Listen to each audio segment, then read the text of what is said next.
السلام عليكم. أدعوكم أعزائي المتابعين للصلاة على رسول الله صلى الله عليه وسلم. أكد مدرب فريق قسطنطينة خير الدين مضوي أن فريقه شباب قسطنطينة فقد طريقة اللعب التي يلعب بها أمام نهضة بركان،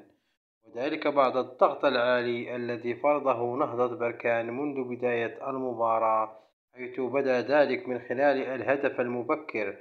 الأول. وأشار مضوي أن فريق نهضة بركان متعودا على ملعبه وأجواء ملعبه، وأنه يحفظ جوانب ملعبه، وبالرغم من ذلك أكد مضوي أن نتيجة 4-0 كانت قاسية جدا، واحتمال أن تكون هناك ريمونتادا في الإياب،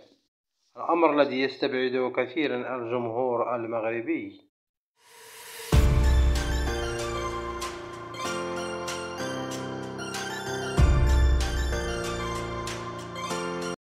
أكدت مصادر قريبة من محيط اللاعب والموهبة الكبيرة القادمة في وسط ميدان المنتخب المغربي،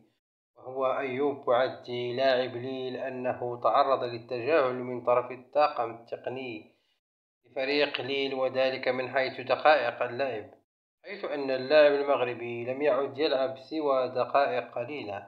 مقارنة بالفترة السابقة، وذلك بسبب أنه اختار اللعب للمنتخب المغربي بدل منتخب الديكا،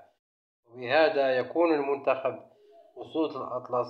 قد حصل على لاعب ممتاز قد يستفيد منه لسنوات طويلة.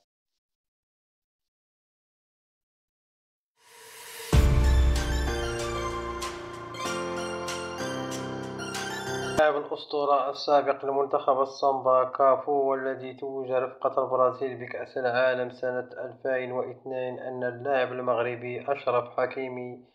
يعد من أحسن اللاعبين وأفضلهم على مستوى العالم في مركز الظهير الأيمن.